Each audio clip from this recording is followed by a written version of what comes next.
Baik mitra-mitra agro dimanapun Anda berada, sahabat-sahabat agro dimanapun Anda berada. Assalamualaikum, ya semangat pagi. Kali ini tema yang akan saya bawakan adalah tentang manggis ya.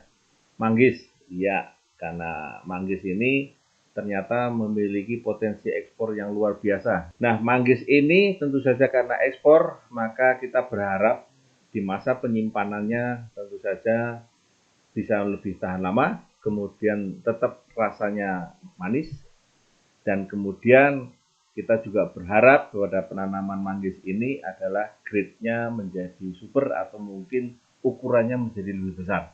Karena itu yang nanti akan masuk di kualitas ekspor. Barangkali ada yang belum mengenal dengan saya ataupun belum kenal dengan saya, nama saya Adi Nugroho, di mana saya mengawal produk-produk agro pada PT Natura Nusantara.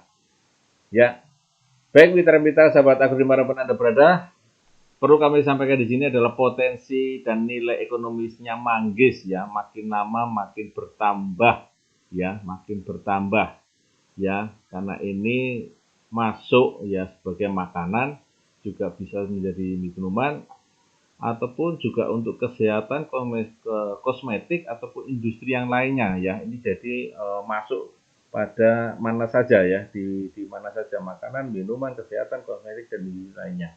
Kenapa? Karena ini ternyata khasiatnya dari santun ya, kandungan yang ada di buah manggis ataupun di kulit buah manggis banyak digunakan untuk mengobati ataupun untuk anti aging ya, kemudian bermacam-macam manfaat yang bisa kita dapatkan dari manggis ini. Ya, ini adalah analisa gizinya ya dari daging buah manggis maupun dari kulit buah manggis. Ternyata santun ini lebih banyak pada kulit buah manggis ya. Banyak kulit buah manggis ya. Santun yang tadi manfaatnya cukup banyak tadi. Tetapi buahnya juga masih banyak manfaatnya karena dia juga mengandung karbohidrat, protein serta lemak ya. Di daging buah pun ada kandungan santun, sementara di kulit buah ya kandungannya malah lebih tinggi ya. Kemudian kalsiumnya itu banyak di bagian kulitnya ya. Di 21% ya kurang lebih itu ada di bagian kulitnya dibandingkan di daging buahnya. Ya, ini adalah informasi ya yang luar biasa ya, di mana daging buah dan kulit buah kalau dibilang energinya adalah kurang lebih juga sama. Ini adalah komponen ya yang kita dianalisa di Litbang Pertanian. Nah, teman-teman sahabat-sahabat agro dimanapun Anda berada, ini adalah varietas unggul buah manggis ya. Ada manggis wanayasa, puspahiang, manggis malinau, ya. Kemudian kali gesing, lingsar, ya. Kemudian tahu kamang, ya. Tembilahan, ya. Ini biasanya tembilahan ini ada di daerah yang dekat-dekat dengan pantai ya, kurang lebih ya. Ada raya, sabure, sukorajo, lotan, dan sebagainya.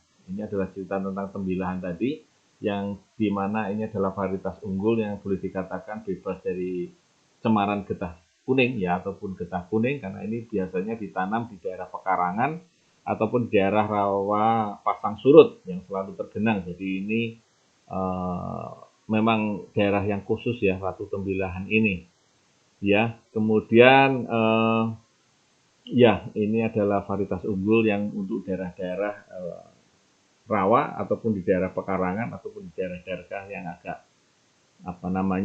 memiliki keterbatasan dari tanah karena tanaman manggis ini memiliki kondisi syarat tumbuh yang berbeda dengan tanaman yang lain ya. Nah, sahabat-sahabat agro, tujuan dari budidaya manggis itu ada dua. Yang pertama adalah bagaimana kita meningkatkan produktivitas buah per pohonnya, itu yang pertama. Ya, karena akan dilihat adalah buahnya. Kemudian kalau kita tujuannya adalah ekspor ya, tujuannya adalah bagus, maka kita akan meningkatkan mutu buahnya ya. Yang pertama adalah tentu saja adalah utuh, kemudian bebas noda, burik dan serangan getah kuning. Yang ketiga adalah aroma yang khas dan kuat, kemudian rasa buahnya yang manis, asam, segar. Warna buah putih bersih, kemudian grade-nya akan lebih disukai dengan Super A atau yang barangkali yang biasanya untuk ekspor adalah yang ukurannya yang adalah yang besar-besar atau Super A. Nah, syarat tumbuh daripada tanaman buah manggis ini sendiri adalah memiliki solum ataupun kedalaman tanah ya. Tanah-tanah yang memiliki tanah yang bagusnya yang memiliki bahan organik adalah tanahnya memiliki solum yang agak dalam ya. Dengan pH yang diharapkan adalah 5,5 sampai 7. Kemudian kelembapan dan kandungan bahan organiknya tinggi.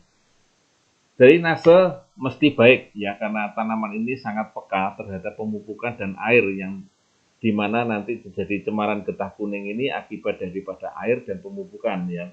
Jadi air ini kalau kurang nanti juga nanti menyebabkan bisa burik ataupun nanti menyebabkan cemaran getah kuning. Jadi ini tanaman cukup peka terhadap air dan pemupukan. Oleh karena itu yang namanya drainase ya tentu saja ini harus sangat-sangat diperhatikan. Kemudian suhu yang sangat diharapkan adalah suhu 25 hingga 35 derajat Celcius ya. Nah, sahabat-sahabat dimanapun Anda berada, kalau mungkin cara menanam tanaman manggis sama seperti tanaman-tanaman perkebunan yang lainnya, kalau bisa tanaman di lubang tanamnya ini adalah lubangnya adalah yang cukup besar ya. Semakin besar tentu saja semakin bagus untuk membantu merangsang akar akan menjadi lebih banyak. Jadi kurang lebih sekitar 8 hingga 10 cm kita buka ya, panjang, lebar, dan dalamnya ya, panjang, lebar, dan dalamnya sekitar 80 hingga 1 meter ya, 80 cm hingga 100 cm. Nah, kurang lebih seperti ini. Setelah kita dapatkan bibitnya, kita tanam seperti itu ya. Tentu saja setelah kita tanam pada tahun-tahun pertama, tentu saja kita bisa beri naungan ya. Kita beri naungan bisa bermacam-macam dengan jerami, kemudian atapnya juga bisa dikasih dengan naungan ya, atau mungkin juga dengan menggunakan dengan daun-daun kelapa yang seperti itu kita senderkan supaya tidak terjadi sinar matahari secara langsung, atau diberikan juga pada tanahnya, yaitu diberikan potongan-potongan gedebok pisang supaya tidak terjadi penguapan ya, karena tanaman 1 tahun penanaman manggis ini adalah tanaman-tanaman di mana saat-saatnya rentan ya terhadap sinar matahari yang langsung. Artinya dia tidak begitu suka sinar matahari secara langsung. Ya, untuk pemupukannya ya ada 2 masa, yaitu masa juvenil atau tanaman belum menghasilkan atau TBM. Kemudian ada masa produktif ya, masa produktif. Ada berbagai kombinasi pemupukan yang ada yang sudah dipakai di berbagai petani-petani, namun saya ambil adalah seperti ini ya pada tanaman manggis yang menggunakan saran dari dinas ya, saran dari dinas pertanian ya, kurang lebih menggunakan dengan urea, SP36, KCL ataupun pupuk kandang. Ini masih dengan menggunakan bahasa kaleng.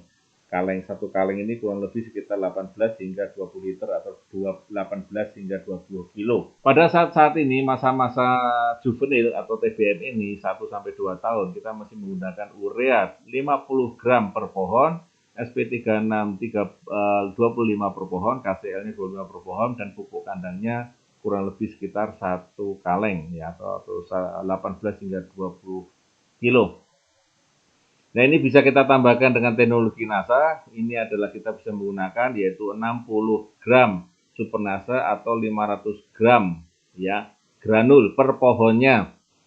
Kemudian VOC NASA ataupun hormoniknya bisa kita semprotkan di sini ya dengan dosis kurang lebih sekitar 3 tutup VOC NASA dan 1 tutup hormonik dengan ukuran tangki kurang lebih sekitar 12 hingga 15 liter air per tangkinya. Kemudian pemupukan berikutnya pada 2 hingga 4 tahun ini bisa kita lihat tabel di sini ya. Dosis supernasanya bisa kita tambah sedikit 70 gram, dosis granulnya bisa kita tambah sedikit menjadi 600 gram.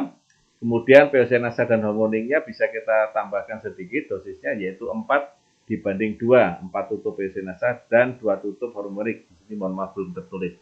Kemudian dan seterusnya nanti bisa kita baca di sini. Ya, untuk pemupukan pada masa produktif ya umur 6 sampai 8 tahun ya, umur 6 sampai 8 tahun kita sudah bisa menggunakan dengan power ya.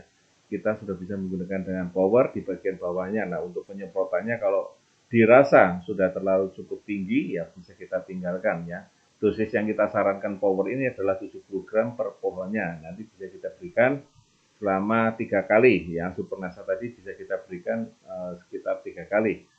Ya, power ini bisa juga diberikan pada usia 4 sampai 6 tahun karena kalau kita rutin menggunakan dengan teknologi NASA, maka ada kemungkinan tanaman tadi sudah mulai ukuran tanamannya sudah bisa mengarahkan ke buah, maka di usia 4 tahun sudah bisa kita berikan 60 gram power per batangnya. Nanti kita berikan setahun 3 kali. Jadi kalau kita sudah menggunakan power, maka super nasanya sudah bisa kita tinggalkan.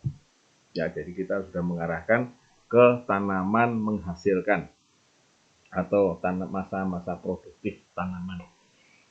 Ya, baik, ini adalah tabel pemupukannya ya, kurang lebih seperti ini bisa dibaca di sini ya. Ini penyemprotannya cukup di periode juvenil atau TBM ya, umur 1 hingga 2 tahun ataupun 2 hingga 4 tahun. Ya, ini karena apa? Karena tanamannya sudah 4 ton, rata-rata sudah cukup tinggi, untuk penyemprotannya sudah tidak bisa dilakukan dengan penyemprotan tangki-tangki yang ukuran biasa. Kalaupun memiliki tangki yang dengan menggunakan tangkai yang panjang ukuran 4 meter, mungkin masih bisa kita semprotkan ya, bisa disemprotkan, bisa juga tidak. Nah, ini untuk pemupukannya adalah seperti ini ya. Kita menggunakan dengan super NASA di awal-awal tanam atau masa juvenilnya ya. Pupuk bisa dicampurkan dengan pupuk makro, maka dicampurkanlah ya. Dibuatkanlah galengan ya, galengan apa lingkaran di sekitar tanaman dengan jarak kurang lebih sekitar 1 meter sampai 1,5 meter. Kemudian pupuk kita masukkan ya, setelah kita bikin coakan dengan cangkul, kemudian pupuk kita masukkan di coakan tadi, kemudian baru kita tutup dengan tanah ya, supaya apa? Supaya pertama adalah tidak terlalu banyak nanti pupuk yang terbuang akibat penguapan ataupun karena air yang ikut dengan air ya. Yang kedua adalah nanti segera berhubungan dengan tanah sehingga kalaupun nanti ada hujan ataupun tersiram dengan air akan bereaksi dengan tanah dan akar nanti akan mencari pupuk sehingga nanti perkembangan akarnya menjadi lebih baik ya. Jadi pemupukan secara umum di tanaman manggis adalah dengan menggunakan coakan-coakan seperti ini ya, dibuatkan lubang sedalam kurang lebih sekitar ya 5 cm ya, 5 sampai 7 cm kurang lebih seperti itu, melingkar. Supaya apa? Supaya akarnya nanti bisa mengejar ke pupuknya. Kalau akarnya mengejar ke pupuknya, maka perkembangan akarnya menjadi lebih baik dan pertumbuhan vegetatif tanaman akan jauh juga menjadi lebih baik. Kemudian pemakaian glio ini bisa diberikan ya bersama dengan pupuk kandang, boleh. Satu kotak glio ini kita tambahkan pada 25 kilo pupuk kandang, ya kita peram kurang lebih sekitar 1 minggu atau kita biarkan, kita campur, kita aduk, kita tutup selama kurang lebih 1 minggu, baru setelah 1 minggu kita tebarkan di lapangan ya, dimasukkan ke dalam coakan-coakan ini juga boleh. Kemudian penggunaan BVR ini juga kondisional, mengingat kondisi-kondisi di sekitar tanaman naungan misalnya banyak hamanya, mau tidak mau maka penyemprotan BVR bisa dilakukan dari sejak awal, baik untuk tanaman manggisnya ataupun untuk tanaman sekitarnya kita semprotkan ya. Satu tangki untuk ukuran 12 hingga 15 liter, 1 sendok makan BVR kita semprotkan di situ ya. Nah, ini untuk pemupukan karena juga sangat rentan terhadap cemaran getah kuning, maka juga disarankan adanya pemberian pupuk CA ya, CA atau mungkin dengan pemberian dolomit juga boleh ya. Kemudian ada pupuk boron atau BO ya. Pada beberapa penelitian ini ada yang mencapai cemaran getah kuning yang paling rendah adalah kombinasi adalah 4,38 kilo CA per pohonnya atau ditambah dengan 1,55 gram boron per pohonnya ya. Jadi ini adalah hasil penelitian dari Litbang di mana mengatasi cemaran getah kuning dengan penambahan CA ya, CA atau mungkin juga dengan penambahan dari kapur pertanian ya, CaCO3 ya. Kemudian boron, ini khusus untuk boron kita juga bisa beli di toko pertanian, BO ya, ini 1,55 gram, ini sangat membantu untuk mengurangi cemaran getah kuning karena penyakit ataupun cemaran getah kuning ini juga karena bisa kekurangan air ataupun bisa juga karena pemupukan yang belum berimbang. Jadi selain dengan pemberian tadi, kita bisa juga tambahkan dengan kapur pertanian ataupun pupuk CA dan juga 1,55 boron per pohonnya, ini sangat membantu untuk mengurangi cemaran getah kuning. Nah, kemudian untuk penyiramannya kita bisa lakukan ada dua hal. Yang pertama adalah dengan cara sprinkle, yang kedua dengan cara irigasi tetes, yaitu bekas drum, bambu, dan lain-lain. Ya, pada umur manggis yang masih berumur di bawah 5 tahun ini bisa disiram 2 kali sehari ya, tergantung musimnya tentu saja.